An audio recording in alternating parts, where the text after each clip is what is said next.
All right, sitting here with the crew chief of the number 48 Lowe's Chevrolet, of course, Chad Knaus. Chad, I don't know what happened, dude. You didn't win last year. What's going on? He doesn't want you to What's wrong with the remind him. universe?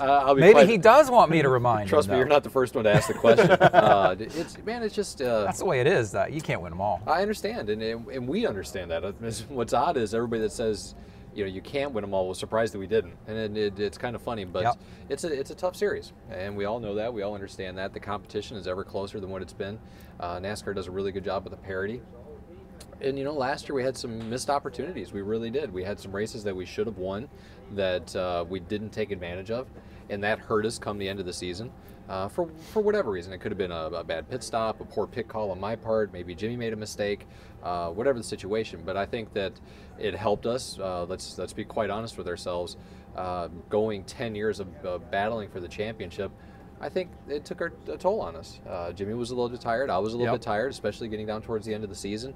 And I think that having the off season the way we did, and being able to talk things out and understand each other and know where we're at in our careers, Jimmie and I are ever ready to go again in 2012. I'm sure. You're always trying to improve. We know that. Whether you win or lose, you're always trying to improve. I mean, that's what makes a great race team. How do you know not to change things too much? Like, how do you know how much to change things, but not, it's like adjusting on the race car. How do you avoid over-adjusting on your race team? Well, the one thing I can tell you that needs to be consistent if you're going to battle for championships over a long period of time is you have to change. You have to be willing to go out there. Now, to say that we know the exact mixture of how much and how little, that's, you don't know. That's always in the hindsight. That's 2020, and the armchair quarterbacks can tell you that afterwards, after the fact. Right. And so we've made some small changes to the team, but I think the thing that we've worked on the most is the communication and the outlook of the organization. The way that we're going to approach the races, the responsibility that Jimmie's going to have, the responsibility that I'm going to have, and what the guys are going to do to contribute. That's what we worked on mainly over the offseason.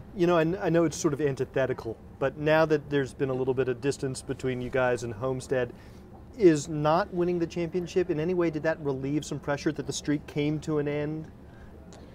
Yeah, I think that you would like to say that. But you'd rather have won the championship. Yeah, absolutely. All things being equal. I mean, let's just we be look at quite the silver honest. lining here. Right. And I appreciate it. I appreciate you trying to give us a little bit of something there. But the fact of the matter is we go to the racetrack every weekend to win the race, and our job is to go out there and battle and try to win championships, and we failed. It's the facts. We didn't do what we were supposed to do last year. We missed opportunities on races. We won, although a good season, don't get me wrong. We led a bunch of laps. We had a bunch of top fives, a bunch of top tens. We had 2 wins. That's, to some people, that's a career season. So it was great, but the facts are we didn't do and perform the way that we needed to. So we've got to get better, and I think that we've got a good plan to get there. It's interesting because you guys have been so successful, more successful than any race team in the first decade of the 2000s. What do you call that? Do you call that the 2000s? The millennia, right? The first decade. Yeah, seriously. You've been the most successful team of the 2000s. Let's talk millennia. So it's interesting to me that in the off season you guys take a step back still, and you say, okay, what could we do better, and how could our relationship improve? We heard at times, this past season, you guys snipe at each other a little bit on the radio. I mean, that's to be expected. But had it gotten to a point where you guys had to take a step back and say, that got a little more testy than we're used to, or was it all part of the norm? I think people played into that a lot more than what they thought, because Jimmie and I have always had that relationship, and I think that's what makes us so strong. We're very honest with one another.